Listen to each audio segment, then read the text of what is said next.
Hey guys, this is Jay. Welcome to Tech Control's very first podcast. So on the panel, we have myself, Jay. You guys have seen me on multiple videos already. We also have Lou. Lou, go ahead, say hi to the people. Hey, what's up, guys? Happy to be here. Awesome. And we also have George. Hey guys, it's an honor. Thank you. Honored to have you too. So for our very first podcast, we're not going to go live because, well, quite frankly, we A, don't have the audience, and B, we don't know how to. So we're just going to record it and then edit it together and upload it. Hopefully we'll get there one day. So for today's podcast, we wanted to take a look at all the studios on both sides, both on the PlayStation 5 side and on the Series X side. Let's take a look at what all the first-party studios have worked on, what they're working on, and maybe speculate a little bit on both. So let's go ahead and start with Sony. All right, so let's start with Naughty Dog. So what has Naughty Dog done recently? I mean, I guess the last game they came out with was Uncharted 4 for Uncharted the 4, PS4. Or Lost Legacy was technically before or after Uncharted 4. Okay. And then coming out, they've announced Last of Us 2. Oh yeah, coming out in T-minus 10 days. 10 days. Wow, you're excited for that one, right? Oh yeah. Okay. Yeah, just finished playing Last of Us, the first one, so remastered and set up for it. Yep. Nice. So tell me about it. How'd it go? I mean, it's just as good as the first time I played it. Really? It didn't bother you that it was a 8-year-old game now? So yeah, so like I mean, like, you know, when you're playing it, like some of the same thing with the Uncharted Nathan Drake collection. Like I played through that, and then like when you play through it, like you definitely notice that some things are like some mechanics, some gameplay mechanics, and like the graphics and stuff are still dated, even though it's remastered. But right, you know, it's like the essence of a game is still there. Like you still have like the really good story from the first game. Like it's kind of hard to explain like if you haven't played it, but like Naughty Dog has always done a really good job with like just immersing you in like the stories and stuff. So like it's kind of weird because like you go through the game and it's like you feel like you develop this like you almost kind of like develop this relationship with Ellie, the person you're supposed to be taking care of, and like anytime like something bad happens to her, you're just like you're looking at the game and just like no, this can't happen, because you're just like you feel that attachment to them. But yeah, I mean, it's something that, you know, Naughty Dog does really well with their games. Like even Uncharted 4, like where you have like the Nathan Drake's relationship with his brother, and his relationship with well, I don't know if I want to go into the story too much, since, you know, not all of us have played it. Don't want to throw any spoilers in there. That is true. I am very guilty of not playing any of the Uncharted games. Yeah, but we're on a podcast, man. So we taking shots. Shots. That's fine. So to be fair, though, I did download them. But I haven't actually gone in to play them. I've been busy playing other stuff, and at the end of this, I'm gonna ask you guys what you're currently playing, what you're excited for, things like that, and we'll get into that. Cool. So we have Last of Us 2 coming out later, 10 days, you said, right? Yep. It comes out the 19th. We are currently recording on the 9th of June. Okay. So 10 more days.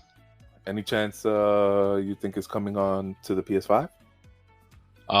Yeah, I mean, I think I don't personally have a source for it, but I think I remember somebody saying that all of the games that are coming out this summer should be able to be played on the PS5 no problem. Like there was the Mike Cerny talk where he mentioned them testing the top 100 PS4 games to make sure that they were playable on the PS5, but I think all the games going forward from now will be playable on the PS5. They're probably, you know, thinking about that when they're developing it. So yeah, I think the actual date was July 19th, if I'm not mistaken. But and again, it's not games that come out after that date, because Ghost of Tsushima comes out like a week before, and you're not gonna tell them, okay, now give me the PS5 version. But yeah, I think it's like a check button that they need to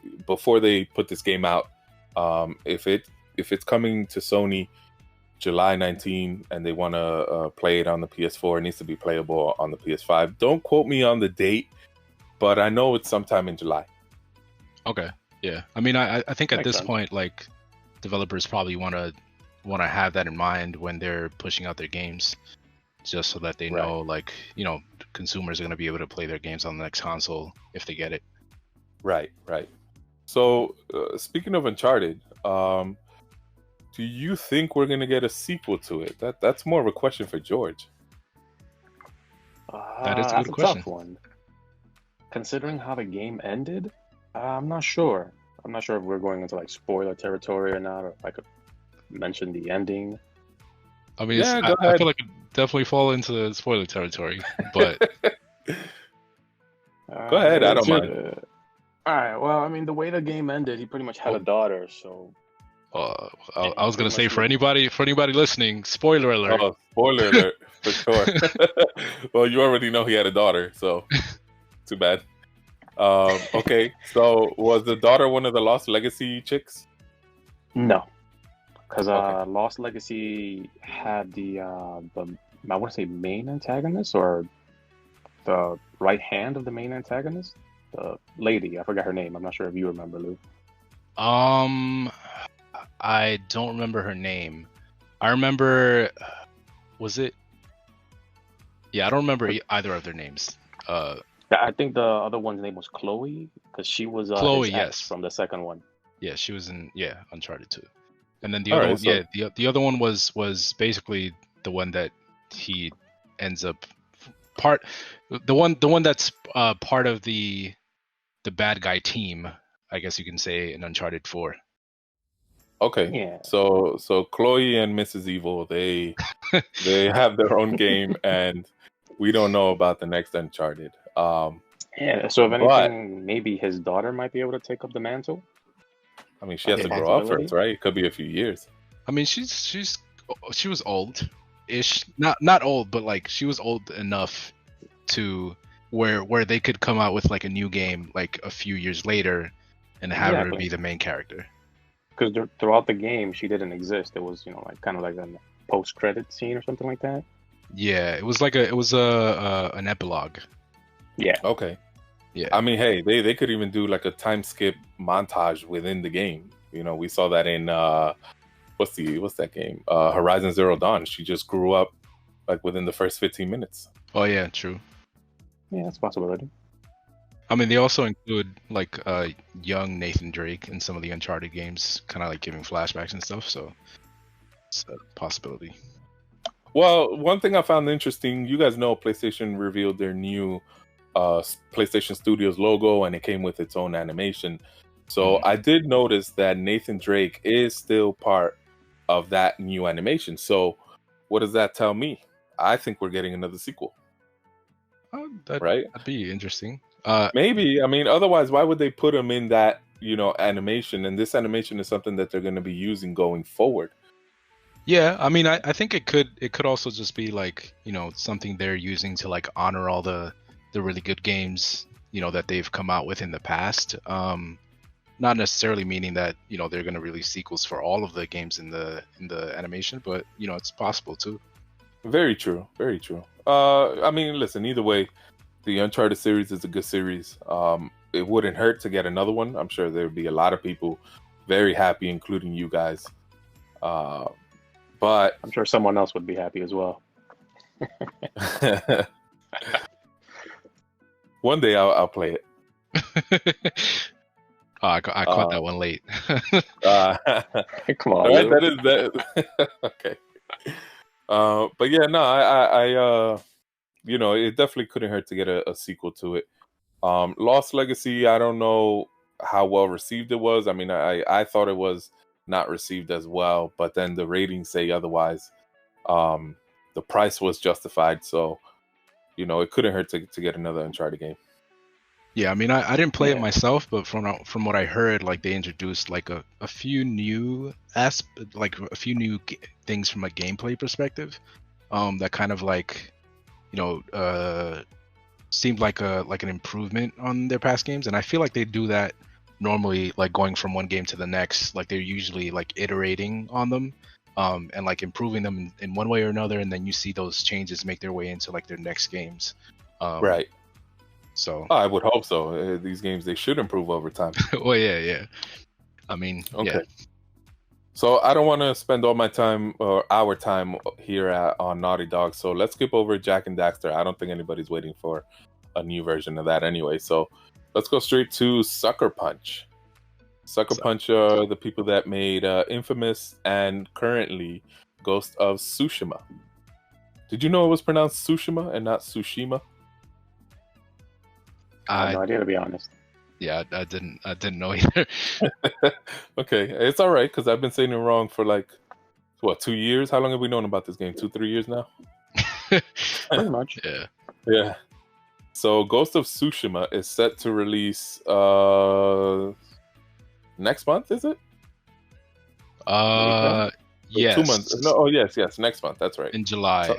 I forgot the exact date, but yeah. Well, sometime around the cutoff date for PS4 to PS5 games. You know that. Apparently. Yeah. So what about Infamous Second Son? The last game came out in 2014. It's now 2020. Do you think we're gonna get another Infamous game? Possibly PS5. Could be a launch title. I would hope so. So you enjoyed the Infamous Second Son? Oh yeah. I mean, and even the infamous Second Light, I think it was kind of like a standalone DLC. Right. Oh yeah. That's centered around like one of the characters. I think you meet her in the game. Mm-hmm. Okay. Yeah. Okay. Yeah. So it's centered around one of the characters or whatever. But like I actually hadn't played the previous Infamous games, but Infamous Second Son I actually really enjoyed. And I think it's a pretty good, I don't know, I feel like it's a pretty good IP to like build off of. So like, you know, if they do decide to make another game or to make a game for the PS5, like I feel like Infamous would be like a good IP to tap into to make a game for. Yeah, I agree. And 6 years, I mean, that's plenty of time for them to have been working on one. Now, that's not to say that we don't know how many teams they have over there at Sucker Punch. They could have taken the entire team to work on Ghost of Tsushima. Or maybe they have a second team that is working on a new Infamous. True. Possible. I mean, I think also just like having different, like, cause not all teams are working on the same aspects of a game at the same time. So like, I'm guessing like, you know, if they have people doing concept art and stuff like that, they'll do it like early on in the development cycle, and right. You know, if they're already done with that stuff for Ghost of Tsushima, then they can, you know, they can get started on like another game, you know, if they otherwise they don't really have anything to do. Very true. So George, let's talk about Second Son. I know that's one of the games that you finished. How did you enjoy that one, and do you think it ended in a way where we could get a sequel? It was a really good game. I think so, because the beauty of Infamous is the first one had another character, and then this one had a different one. So it's possible that they could just focus on another person around the world with powers. Yep. Right. Well, they did with New Light. That was also another person. Yeah.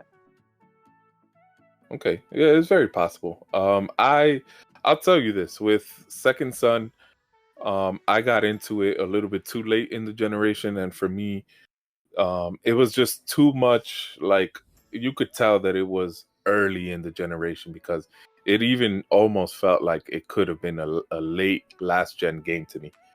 And I know, you know, not everyone experiences the same thing, but for me, it didn't draw me in enough. It didn't look too new enough for me to want to continue playing it. So it's still there. I have your copy, George. I will say this though, I think they were the only ones to properly use the PS4 controller, because everyone else would use the touch bar as a map or timeout, like in 2K. Right. Actually, So elaborate on that, because I've only known that button to be useful for maps.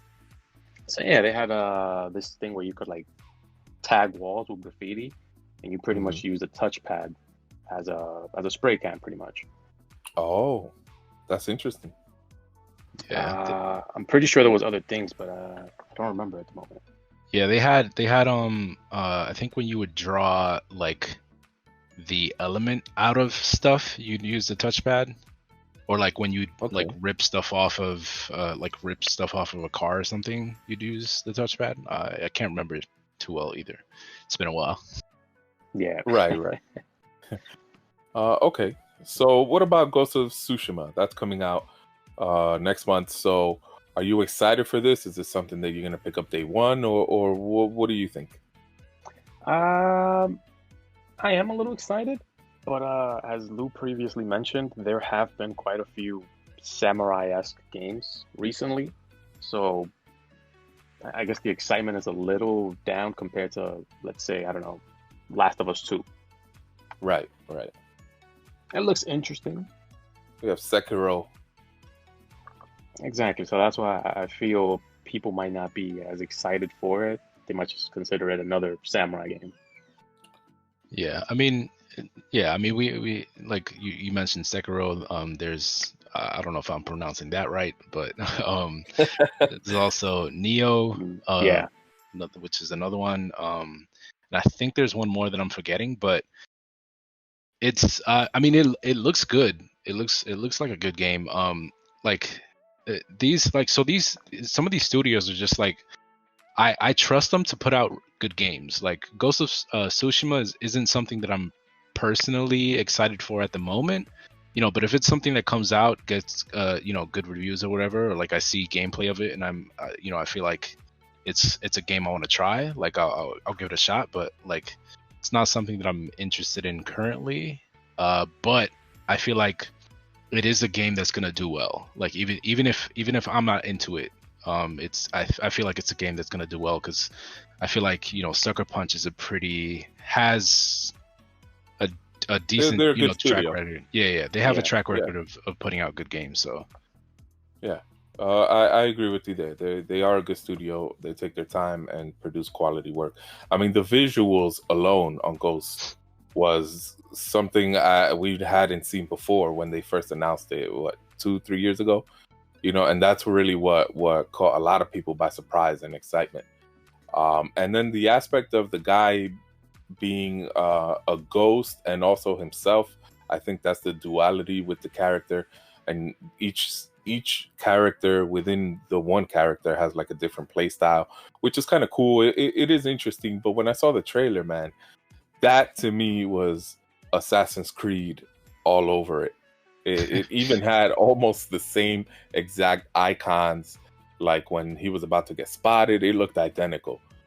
So everyone has been wanting a Assassin's Creed in feudal Japan. Looks like we got it. Yeah, I mean, I think the duality stuff is interesting, because I guess it's something that they kept iterating on from Infamous, because Infamous had that kind of thing going for it.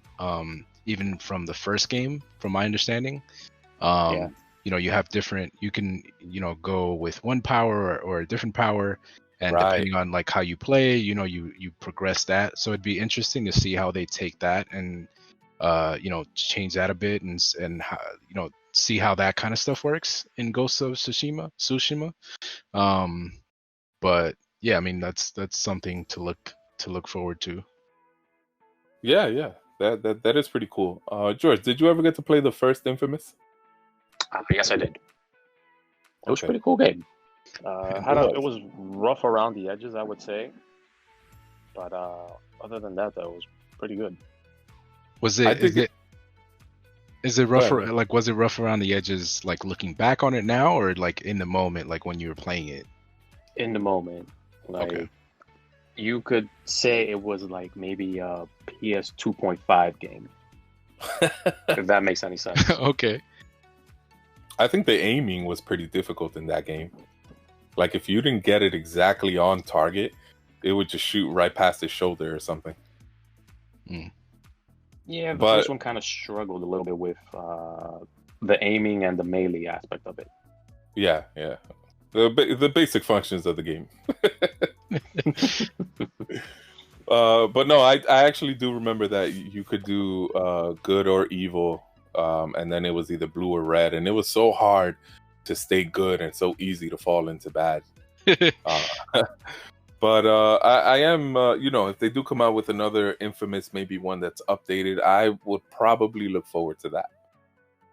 Yeah, I mean that's kind of like the good and bad thing about like new games when they come out. Like if you haven't played the previous games, like it's something that like I feel like I felt with and I know we got past Naughty Dog already, but like the Uncharted games, when I went from playing the Nathan Drake collection 1 to 3, like, and now playing the first Last of Us, like you can feel that the game is dated. So like kind of like what you felt with Infamous Second Son.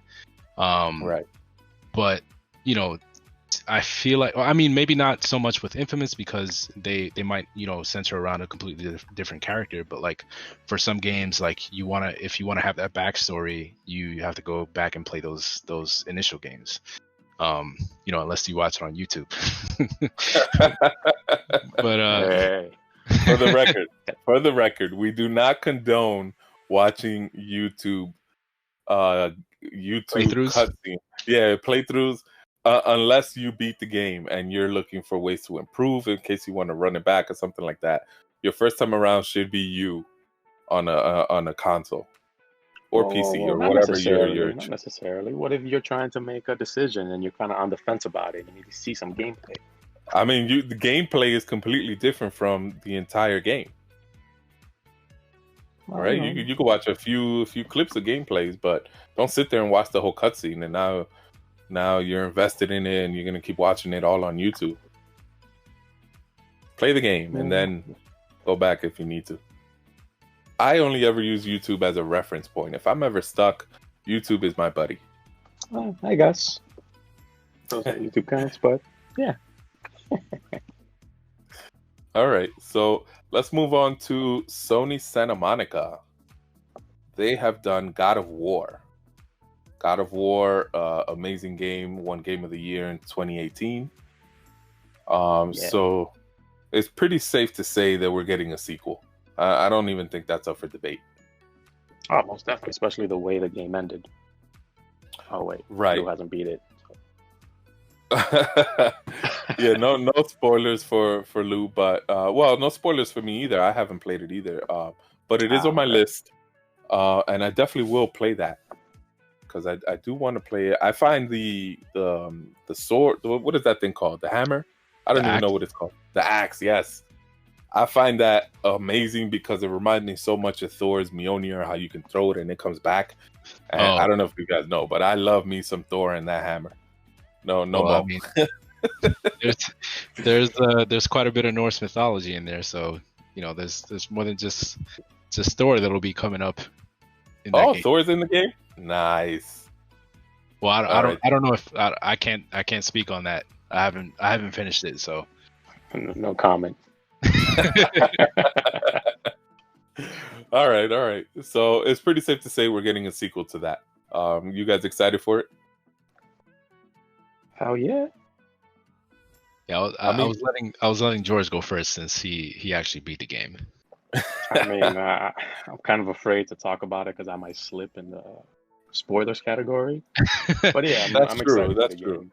So don't spoil it. But let me ask you this, Lou. What happened that you didn't finish the game? Did it not captivate you, or what's going on? No, definitely not. So like it's God of War as well as Horizon, like they were both good games that I was playing. Just at the time, like I didn't have time to do it. Like other things came up, so it's just something that slipped kind of into the cracks. But it's definitely one of those games that it's like you want to play the whole way through. Even I would recommend playing them as opposed to YouTubing them. Yes, it hurts saying that. Okay. It's a cool direction they took too with these new games, because like the old God of War games were just like, I never played any of the other ones too much, but they were like very like hack and slash, and this one is like it's a little slower paced, but it's like more strategic in the combat. Like the story is more like engaging. Mellowed out. Yeah, but it's like I feel like you have like it's more grounded. I feel like the story a little bit, because it's like kind of focused on the relationship between him and his son, and like, you know, what happens with his wife in the beginning of the game and stuff like that. So it's a good story to go through, I feel like, and it's like a nice change of pace from the other games that they made. You know, in a weird way, it kind of reminds me of like Batman and Damien. You know, you got Damien, who is really small, but yeah, he contributes, and I think that's, you know, I'm not saying that they were going for a Batman theme here with this game, but in a way, eventually Damien is going to take over, and I could see Kratos' son taking over for the future God of War games. Oh yeah, I mean, I feel like that could possibly be like a kind of like a spin-off kind of game down the line for them. Like have its own game. That's interesting. Son of War. Son of War. No comment. Yeah, I think I actually in one of the developer kind of like interviews that they do with the studio, or you know, the developers, they like kind of talked about their inspiration for their kind of dynamic. I believe, don't quote me on this because I can't remember exactly where I heard it, but I think they kind of were playing off of that relationship between, and like the gameplay mechanics between Ellie and Joel from in The Last of Us. Because like when you play The Last of Us, you play as Joel, but Ellie is there helping you out. So like she'll occasionally, you know, get somebody off of you, or like, you know, throw something at somebody, or like shoot somebody, you know, to help you out throughout the game. So it's like that kind of dynamic. I feel they went off of that and like kind of incorporated that into God of War. Okay, that's interesting, because I just thought the kid, you know, stood in the corner and shot arrows the whole game. Oh no, like he's like, you can even level him up too, like as you go through the game. Yeah, I had no idea God of War was an RPG. Oh, come on, man! You know everything's an RPG nowadays. Apparently, if you saw the video with the 38 PlayStation League games, there are so many action RPGs. Like, it's crazy. Everything is an RPG. They gotta keep people playing for longer. I guess so, but man, I don't want the genre to just get oversaturated, and then, you know, just because it's an RPG doesn't mean that it's a good game. True. So I don't know, man. That's borderline blasphemous, but I'm just saying, if they decide to make it a different type of game, like a role playing game or an action adventure or something, and maybe take some more time to develop the game aspect as opposed to the RPG elements, you know, maybe we have something cooking. But everything is an RPG lately. No, that's true. Well, so what about Warhawk? Yeah, so that one is actually interesting. I didn't know that Sony Santa Monica had anything to do with Warhawk, and apparently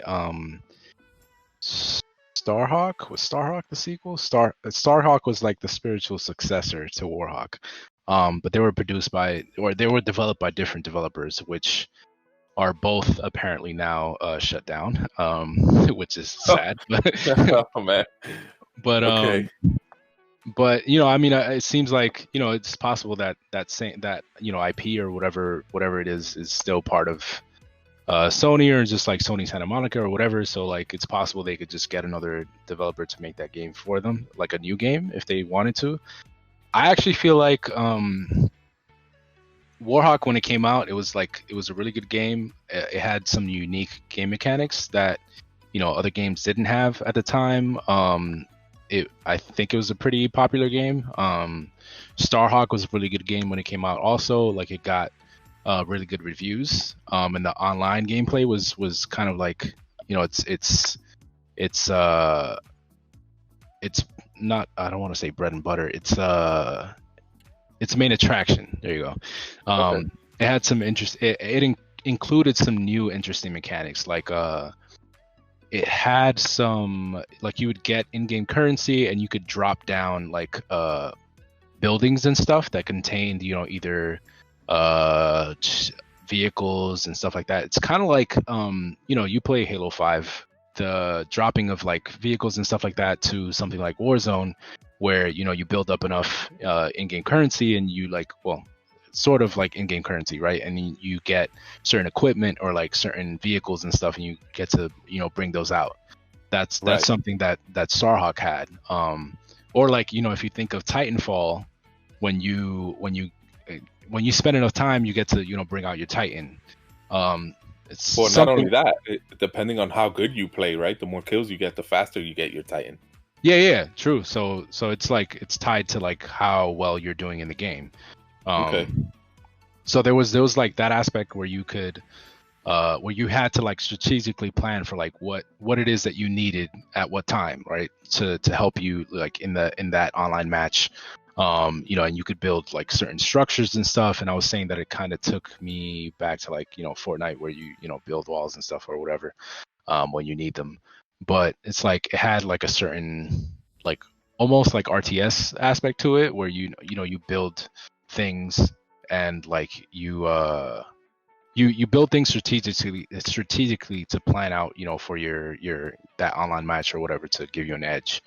And you know, speaking of Titanfall, I think I'd mentioned this to you guys before. Like, I saw somebody say online on a video that it kind of Starhawk Warhawk was kind of like Sony's Titanfall, which, you know, I feel like is an interesting kind of comment for this IP. Like, and it's something that I feel like, you know, is kind of true. Like, I feel like this game could have taken off for them, but apparently it just, I don't know if it didn't receive, you know, proper marketing when it came out, or it just didn't have enough players. But it's something that I feel like it's something that could make a comeback if they decided to produce another game for it. You know, when PlayStation 5 comes out, you know, if they decide to put something like that out, I feel like it could do really well. And it'd be like, I feel like it could possibly be like the first exclusive online Sony game that you know, does really well, because like Sony's known for, you know, they're really good single player games, but they don't have too many you know, exclusive multiplayer games that they, you know, they can say are like their top game.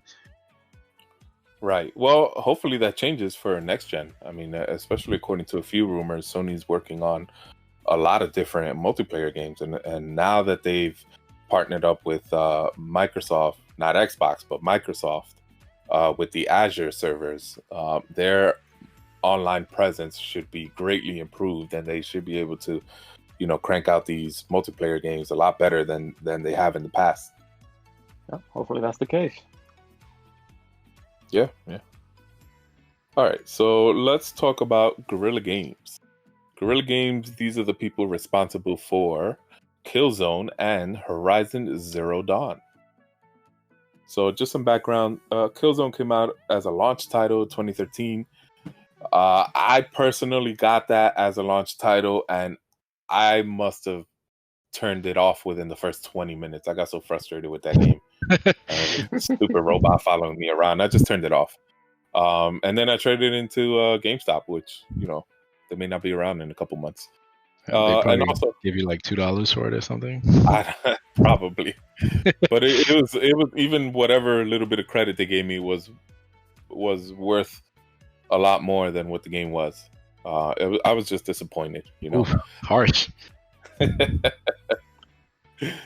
And then there's also Horizon Zero Dawn. So let me start with you, George. Did you play Killzone at all?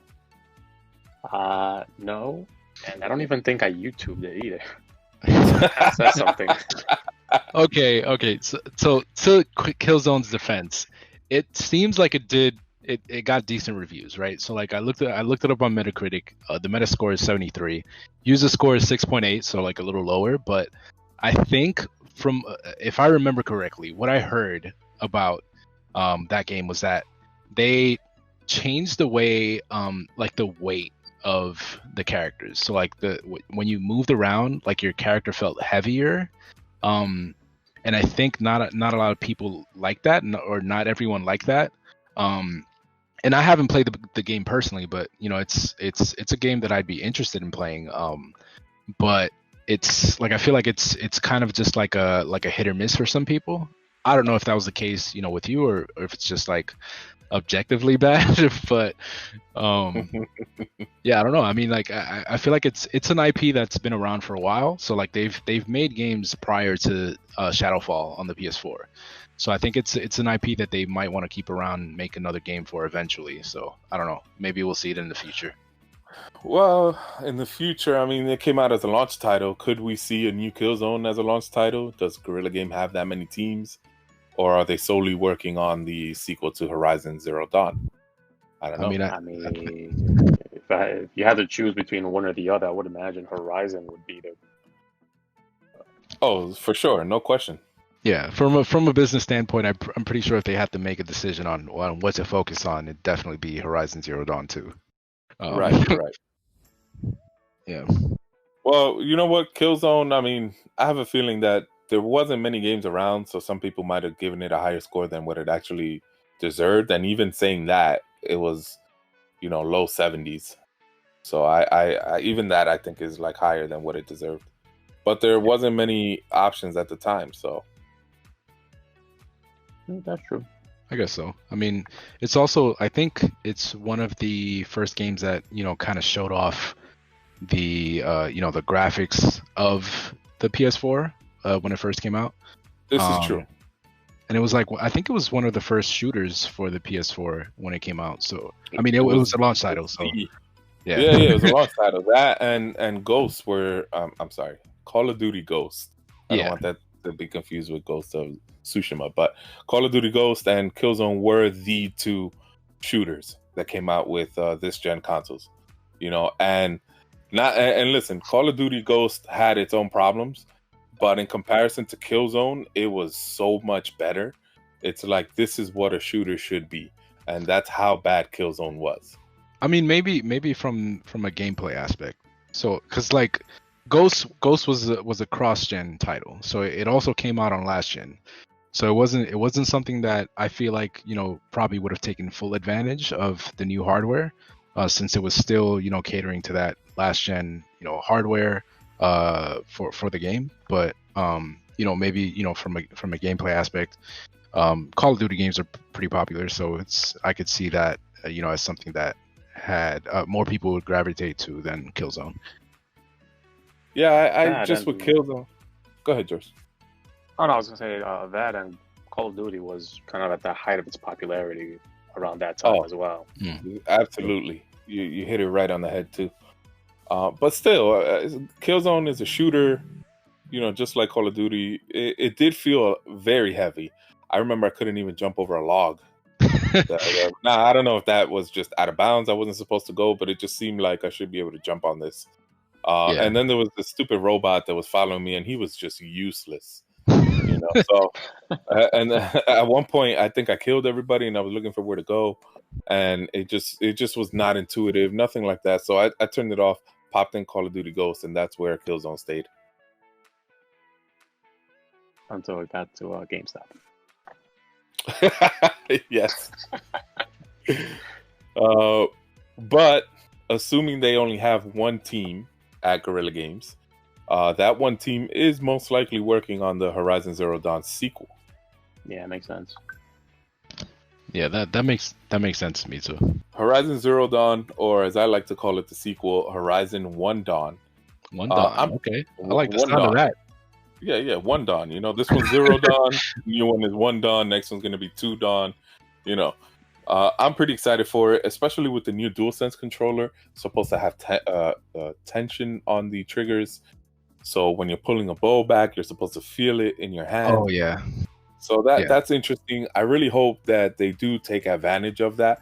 They should. It's a first party studio, but what I don't want is for that feature to be like another trackpad where it's just nice to have but not useful.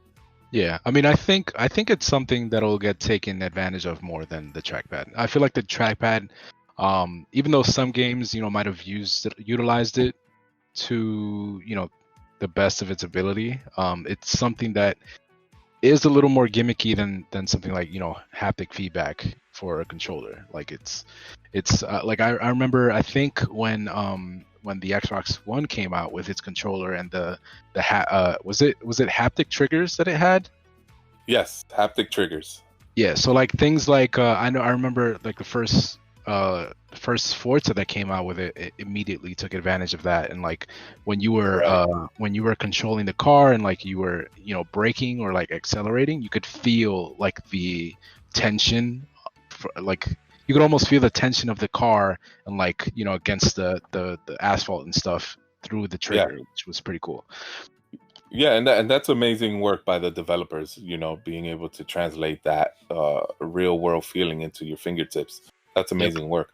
And again, not every developer takes advantage of those kind of things, which kind of sucks because, you have this hardware that's capable. Like, I'll give an example. Fortnite, they didn't take advantage of those haptic triggers until I believe it was near the end of Chapter 1 or maybe even the beginning of Chapter 2. But somewhere along the line, they updated everything. Whenever they updated everything, that the visual changed. When they got kind of like that upgraded. I think it was Chapter 1.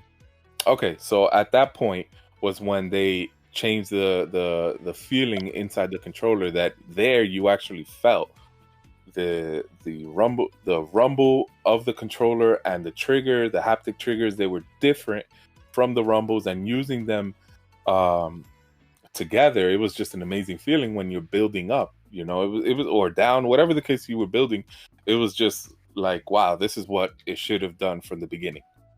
And it totally changes the way you immerse yourself in the game. Yeah, I mean, I think for developers, it's something that they, like, whether they decide to take advantage of it or not, it's them gauging like how much time are we going to spend developing this, and is it worth it? Like, if it's something like, since it's something that was kind of already available on the Xbox, I'm assuming for the Series X it's going to be around. And now that it's coming in the DualSense controller also, like I feel like since it's going to be available to a certain degree on both consoles, it's something that developers will be more likely to take advantage of from the get-go with their games. So I think it's something we'll see more of going forward. I agree. I don't want to compare the two controllers or anything like that, but the Xbox controller is still using the rumble in addition to the haptic feedback, whereas Sony completely ditches the rumble and they're going strictly haptic feedback. So It's going to be interesting to compare the two in the hand but if third-party developers like Fortnite and all these other ones take advantage, even if it's just a little bit, it makes the difference. Yeah, day and night of a difference. So let's move on to the recently acquired Insomniac Games. Obviously, they've done a lot of work for Sony in the past. They've done Spyro. They've done the Ratchet and Clank. They've done Resistance. Was Resistance a first-party exclusive? I can't remember. Yeah, it was. Resistance, I believe so. Yeah, it was an exclusive on the PS3. Okay, so I know that was a very popular game, especially on PC, if I'm not mistaken. I know a lot of people on PC that played it, but it also had its problems.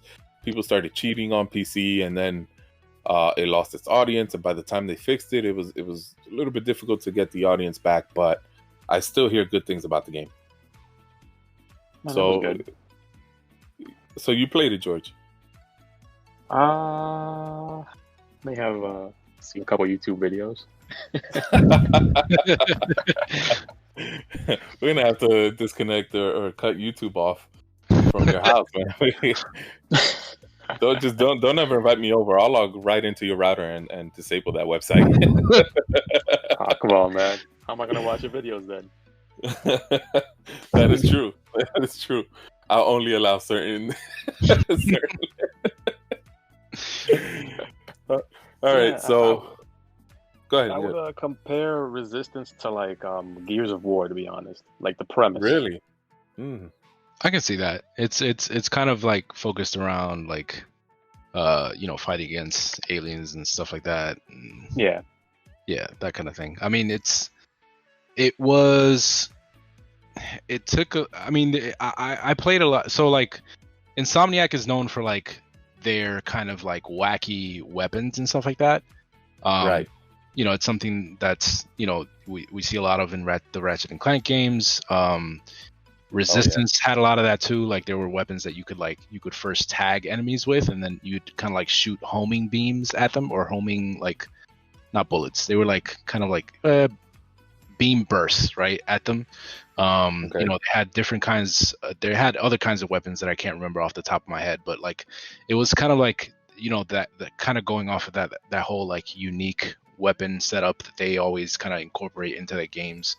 You know, or whatchamacallit, Well, even Sunset Overdrive had a Yeah, bunch of unique weapons. was just gonna say, yeah, Sunset Overdrive was another one where, you know, you can kind of see like the creativity they have, you know, with their different weapons and stuff is just kind of like over the top. Right. And even with Spider-Man 4, you see that same weapon wheel that was in Sunset Overdrive. It's almost copy and paste, but it makes sense because it's the same studio. Copy and paste over to the Spider-Man games, just with Spider-Man weapons, and some of those were like over the top as well.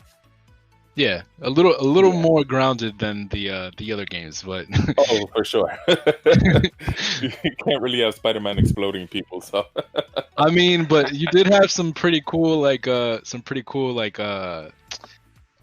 costume like costume like abilities and stuff, like the rock costume where you'd like pull out the guitar. yeah. You know, that's kind of like Insomniac fashion right there, but yeah. Oh, for sure. Something they're known for. And you know, they kind of took the traversal that they had with Sunset Overdrive, kind of overhauled that for Spider-Man PS4. So you can kind of see like them keeping some of the stuff that they had in their previous games and like incorporating on that, building on that for their newer games. You know, it's interesting stuff. It's interesting that you say Spider-Man PS4. Do you think there's obviously going to be a Spider-Man PS5? There's no question about that. But yeah, do you think we're only going to get one Spider-Man per generation? You know, PS5, PS6, PS7. I hope not, personally. I don't think so. I mean, I think for next, I feel like for sure we're gonna get a Spider-Man for the PS5. I think my prediction is that I know that like we've had some DLC for Spider-Man PS4, but I think that might be more of a thing with the next Spider-Man that comes out, and I would imagine that they'd come out with at least 2 Spider-Man games next gen. So Spider-Man PS5, the next one that comes out, plus whatever DLC they come out with, and maybe another Spider-Man towards the end of the life cycle of the PS5. Well, depends how many teams are working on these games. Remember, it takes time to develop. So, and not to mention Insomniac, they do have those other franchises or those other IPs, Ratchet and Clank, Spyro, maybe Resistance. I don't know. So if they have 3 teams, let's say one's working on Ratchet and Clank, Spyro, and then Spider-Man PS4, it is possible that they only have enough cycles to develop one game every 7 years, let's say. Yeah, this is true. And I think Ratchet and Clank is definitely one of those IPs that you see every console's life cycle. So I think we'll definitely see a Ratchet and Clank on the PS5. Right. I mean, Resistance, who knows? Maybe. I mean, that'd be interesting to see Resistance on the PS5. I don't think we didn't get one on the PS4. Yeah, right? we didn't get one on the PS4. Last one for the PS3. Yep. All right. So you think Resistance, or maybe it could be a soft reboot or a remake of some sort for PS5 launch? That'd be interesting. I could see that happening. That could be that could be interesting. Okay. I mean, I don't remember the ending enough to say, you know, whether or not they could continue whatever the story they left off on. So can't speak on that, but it'd be interesting to see it on next gen. Yeah. Okay, so let's talk about Bend Studios. They recently released Days Gone back in 2019. do you think we are getting a Days Gone sequel? That's a tough one. That is a tough one. You know what's funny? I think out of all of us, George, you're the only one that actually has the game. I do, but I haven't gotten around to it yet. You haven't played it yet. Exactly. Oh, okay. I mean, okay. In its defense, right? It was. I mean, it did decent. Like it got decent reviews, I think. Right? Yeah. It was like hovering the 80s, if I'm not mistaken. Yeah, I mean, I think it's okay. Its Metascore is 71. Its user score is 8.1. So people actually kind of liked the game. So I don't know. I mean, I feel like it did decent. If it's something that they feel like they can invest more in, it's something they can definitely come out with a new game for and improve on it. I haven't played it, so I can't speak on the story. I don't know what goes on and like what they can continue. So I don't know about that, but yeah, that's interesting. Always... Oh, no, go ahead then. No, I was just gonna say we can always touch back on it, after we at least all give it a shot. I mean, I'll tell you this: before I play Days Gone, I definitely want to play the Xbox version, which the name is spacing out right now. Wow. Okay. State of Decay. State of Decay. Yes. Okay. They just came out. Not just. It was a couple months ago, but they came out with something that's called the Juggernaut Edition. Supposed to be some update that fixes all the bugs and everything, and the game is supposedly amazing right now. So that's something that I want to give a shot before I play Days Gone. And then I kind of want to compare the two because it's really the same genre. It's like zombies and survival, sort of horror type of stuff. Yeah, I mean, I would say, yeah, I would say it's kind of. I feel like the State of Decay though is a little more multiplayer focused. Like, hopping into a party with your friends and stuff, and playing the game together. Whereas Days Gone is kind of like more of a narrative driven experience. Right. Yeah. Right. Okay. So we'll come back to that one because none of us are really qualified right now to talk about it outside of purchasing it. Right. Okay. All right. So moving on, we have Japan Studios. They are infamous for releasing Knack as a launch game. Knack 2. You think we're getting a Knack 3? I hope not. I really hope not. I have only played demos for Knack, that they have when you go to the stores and you're looking for games to play on the new console, like the games that they show off or whatever. Right. So I haven't, I haven't gotten far at all in any of the Knacks, so can't speak on that. I actually have Knack, right? I think it was one of the free PlayStation games of the month or whatever. So yeah. I tried it. It wasn't for me. I gave it to my little sister, and even she put it down, and she's into like that type of stuff. So, and then while doing research for this podcast, there's a Knack 2 apparently. Who knew? Honestly. Yeah. Oh, you knew. I'm not sure if it did better than the first one though. I could be wrong though. I got you guys with the Metacritic stats, right? So okay, all right. So the hit us with Knack 1 first. Okay. The Metascore for Knack 1 was 54. Oh man. The user score was 6.4. Okay. So Knack 2, the Metascore is 69. All right, improvement. Yeah, the user score is 7.6. Wow. So way to go, Knack. Yeah. So by that logic, Knack 3 should be in the 80s. Has to be. I guess so. Okay. But let's talk about probably their most successful game, Bloodborne. So Bloodborne came out in 2015. And we haven't gotten... that's a game that you could sink hundreds of hours in. We haven't gotten a PlayStation 4 Pro update. No HD version, no remaster, no remake, nothing like that. So do you think we are getting a new Bloodborne on the PS5? Well, I mean, that one came out for the PS4, so I don't think that like an update for it or a remaster would be necessary. But I imagine they should be working on one. Either that or like a spiritual sequel. Kind of like how Demon Souls first came out and then Dark Souls. Ah, okay. Yeah, I mean, I can see But that. that one, go ahead, man. Oh, No, I was just gonna say that it's one of those games that a lot of people enjoyed.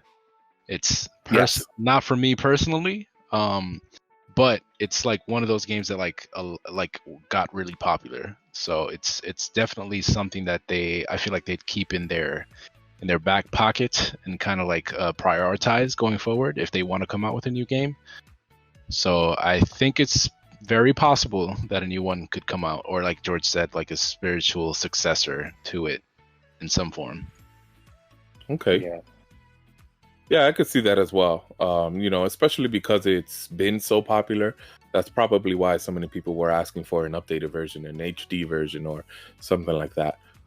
But I do suspect that there will be one. I don't know if at launch, but at least next gen for sure.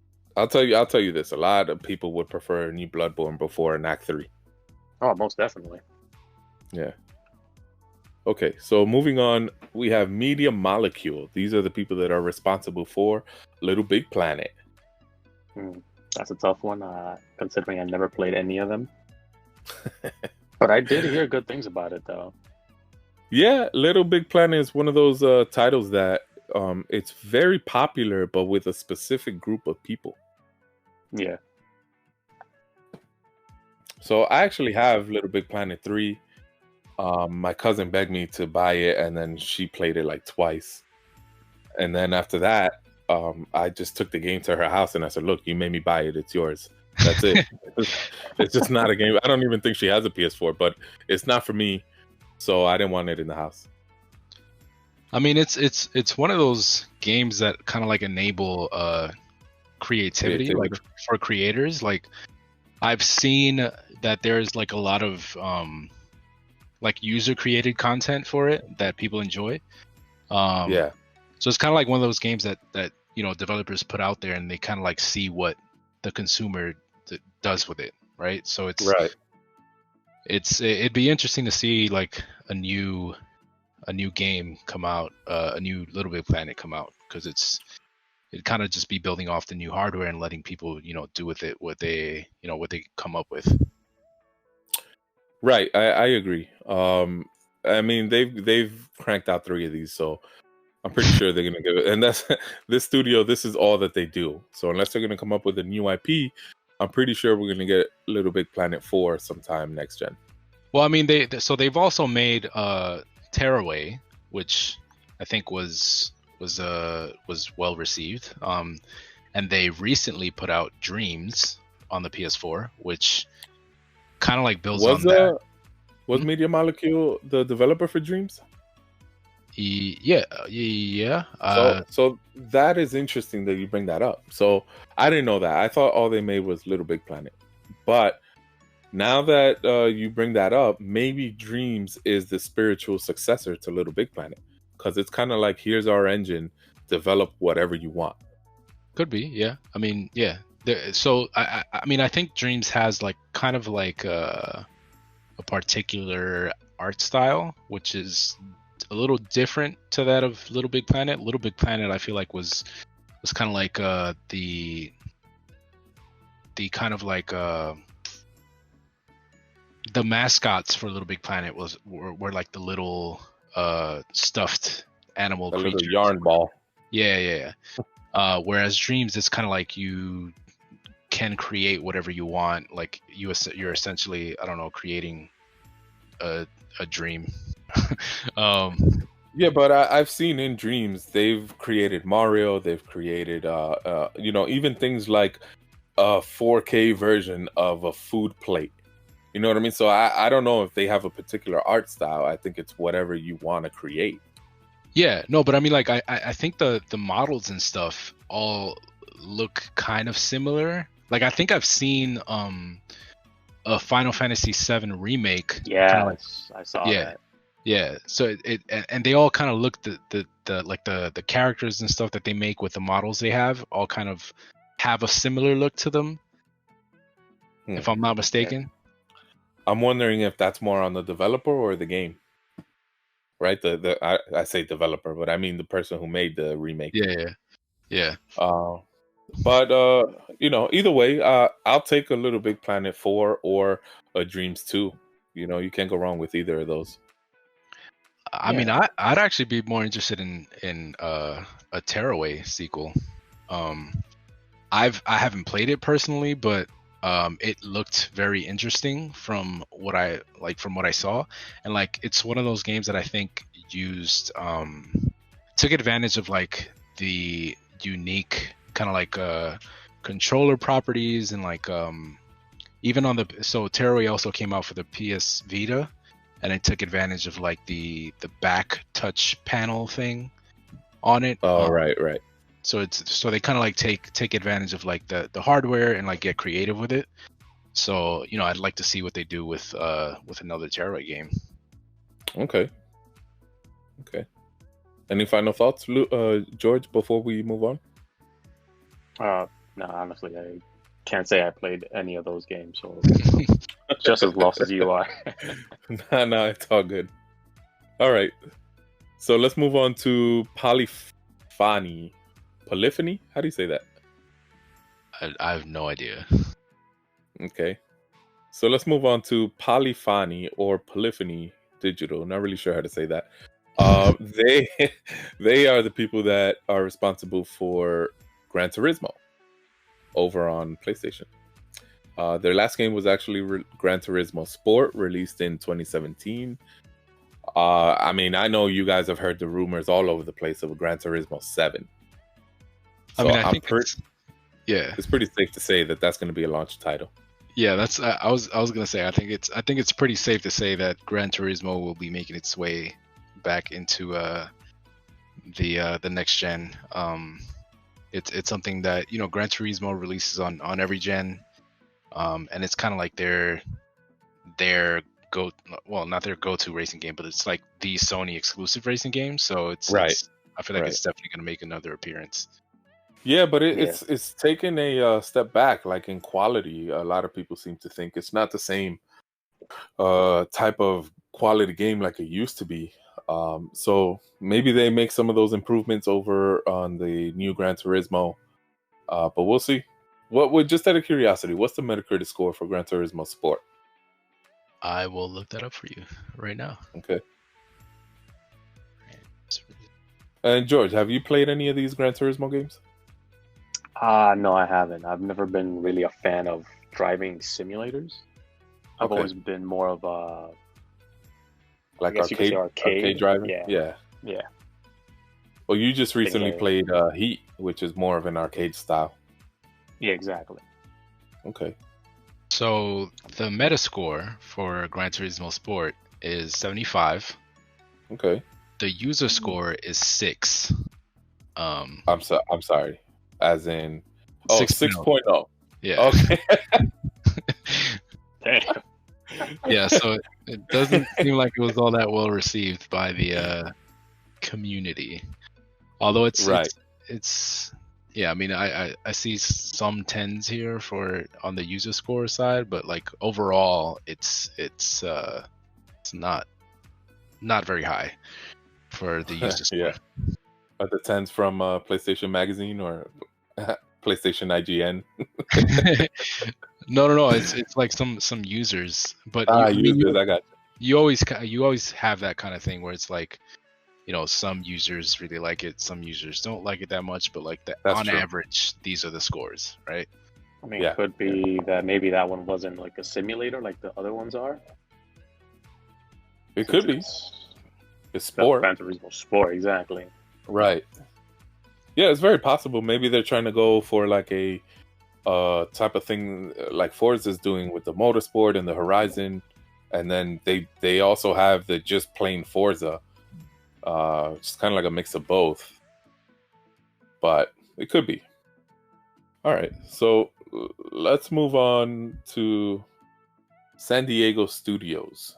These are the people that are responsible for the MLB The Show titles.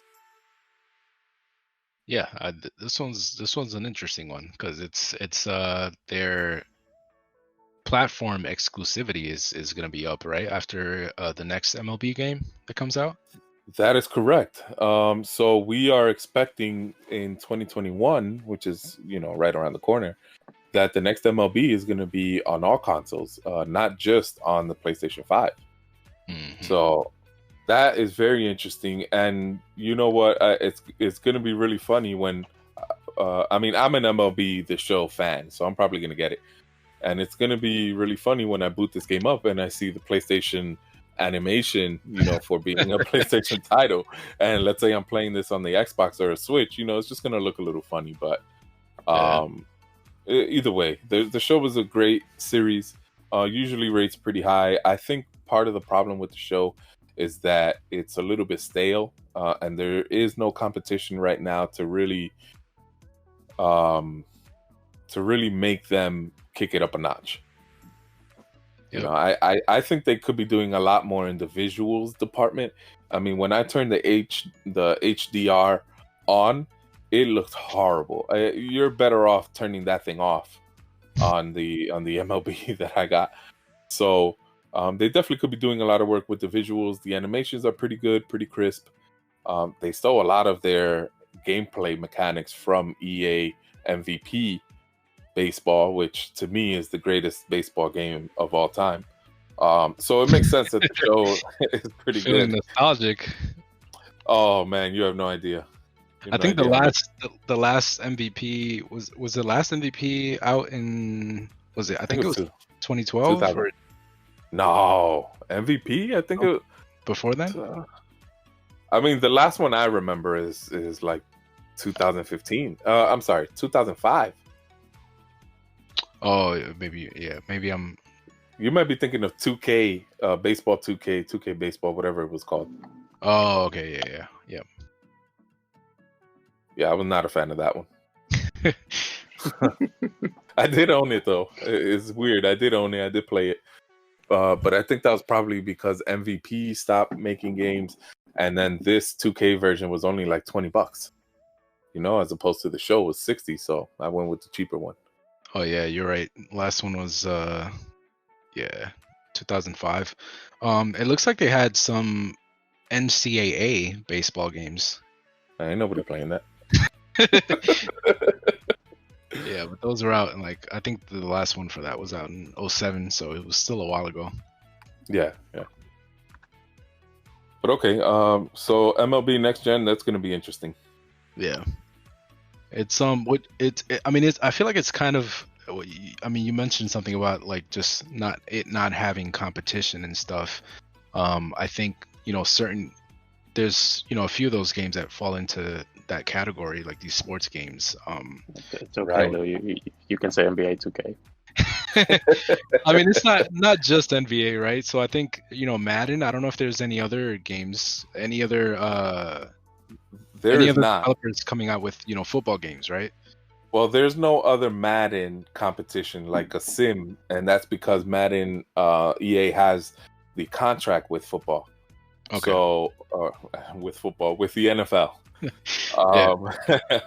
But there is I think it's developed by 2K. I'm actually not sure on who the developer is. I think it is 2K.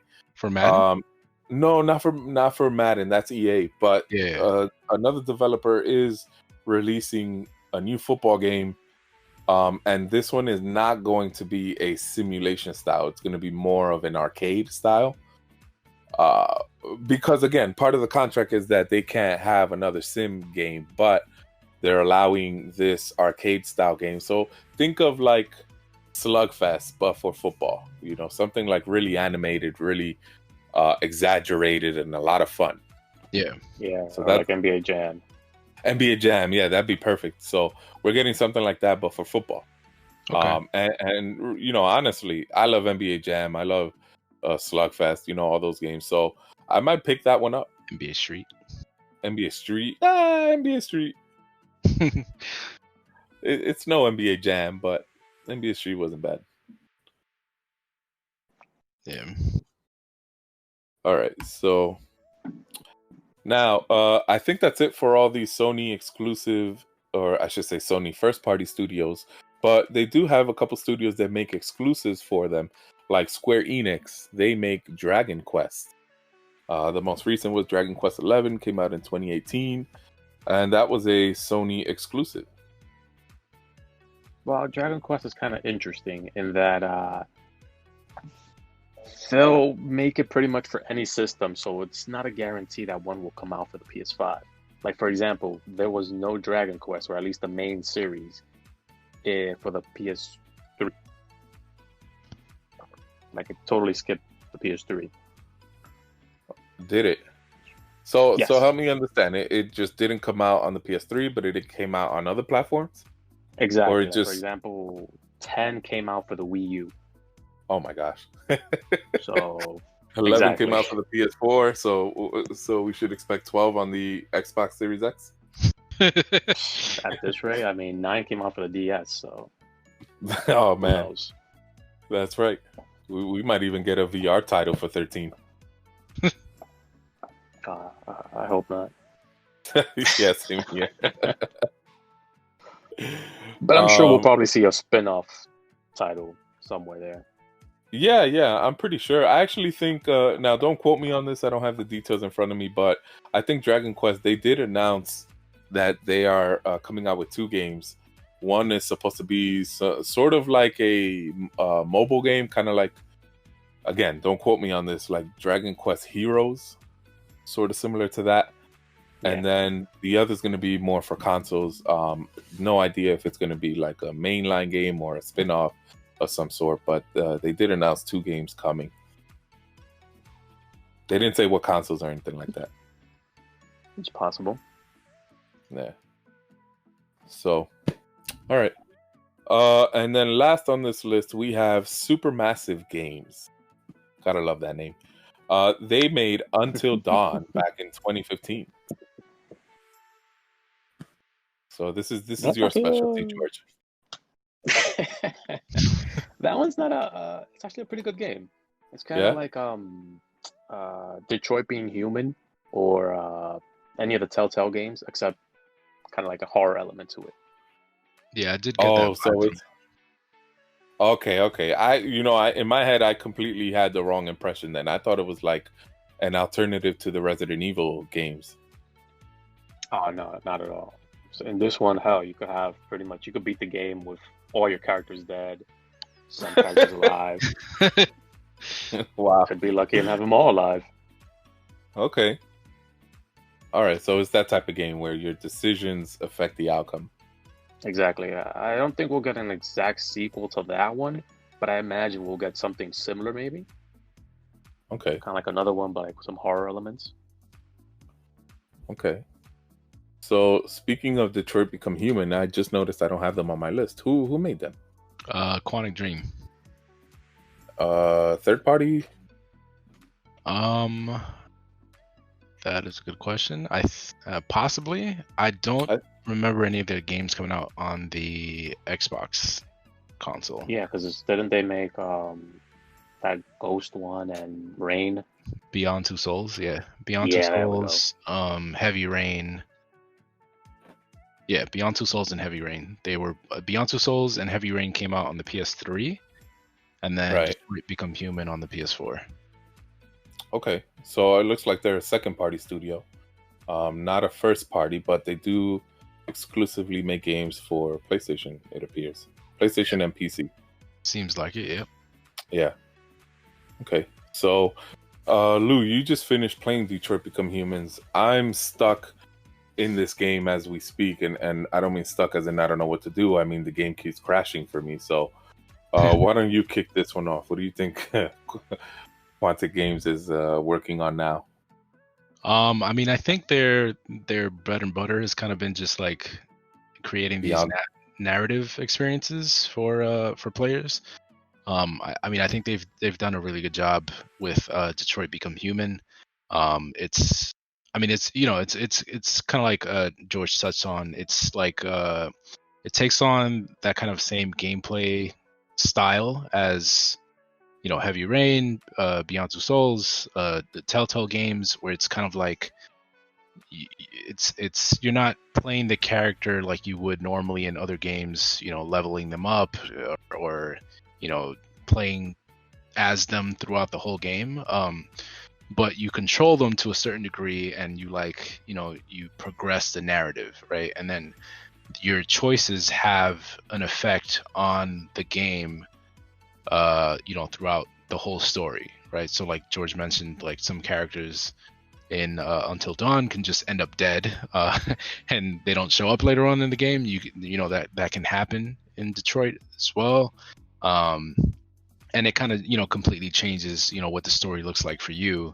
So it's like you're really kind of shaping the story into your own as you play it. So I mean, it looks like, you know, that's kind of their style, and that's kind of what they're gonna keep going with. So you know, I can see them making another game in this style, maybe tackling a different narrative. You know, they've done sci-fi detective stuff with Heavy Rain. They've done supernatural kind of ghost stuff with Beyond Two Souls, and you know, they took on this story of AI with Detroit Become Human, which, you know, I actually feel like was one of the best AI kind of story narratives that I've experienced in a while. You know, including film and all that. So you know, who knows where they take it next. That's interesting. George, did you play Beyond Two Souls? I'll take that as a no. He's muted. I think so. Yeah. Oh, whoops, my bad. No, I don't think I even got to YouTube that one.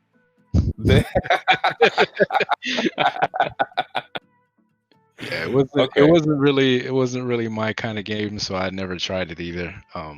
It kind of falls into the same category for me as Until Dawn and Blair Witch and all those those kinds of games. So steering away from those. So it's a horror game. It's scary. I wouldn't say it's a horror game, but it's like, you know, it falls into like all those kind of supernatural aspect kind of stuff, which, yeah, it's just not really my kind of game. Okay, fair enough. So we should expect a Beyond Three Souls next gen? I Probably. don't know. I don't think so. One probably, I don't think so. I mean, I don't think they're going to make a sequel to any of the games they've already made, but I would imagine they might take a different, I guess, aspect and go with it. Kind of like the first one was detective, second one was kind of supernatural, other one was AI. I'm pretty sure they'll find another angle and kind of make a story around it. Yeah. So something different. You don't think we're going to get a New York Become Human or something like that? Probably going to get a totally brand new IP. And then Detroit Most and likely. Beyond Two Souls, all those are dead. I mean, I'd honestly be on board with them coming out with like a successor to Detroit Become Human. I feel like it'd be interesting to kind of see what that, like, it'd be interesting to see it'd be interesting to see them take the same route as something like, you know, Mass Effect, where you can carry your save game from one game to the next game, you know, with all your choices, and that, you know, determines, you know, who you have in the game starting off, you know, who's alive, who's dead, you know, what the story looks like for you, and kind of progressing that forward. Right.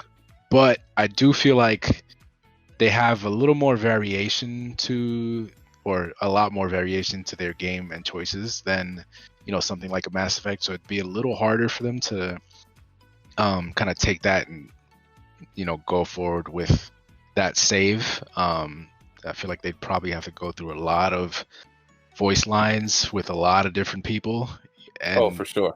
potentially invest in that without players even being able to experience that, because they're characters that aren't even in their game. So very true. And not to mention, if you select, I mean, these games are replayable, right? I think that's the whole point of them. Yep. So if you replay the game where you've successfully chosen all the different outcomes, you know, then here comes a sequel. It's going to get confused, like, well, wait a minute, you have every outcome, you know, what do I do? Yeah, yeah, that's So, true. but yeah, it'd be interesting to see what their next title is. But we at least know what type of style they like to come out with. Yeah. That you know, consequence type of game. Okay, so that brings us to the end of our PlayStation list. This podcast, I don't want to say it took longer than we thought. No, it's you know, it's just we've been here for a long time, so I think the best thing to do is to break up the Series X portion of this for tomorrow, and then we can upload that as a part 1 and a part 2. I think that's the best thing to do here. Gotcha. Makes sense. Right. So, once again, everybody, like, share, comment below, share with a buddy or two. This channel is pretty new, so sharing really helps spread the message. If you like our content, hopefully you do. You know, it really helps us out. So stay tuned for part 2 of this podcast. We're going to go over Xbox Series X and all of their first party studios, first and second party studios, and then kind of the same style what we had today. Stay tuned.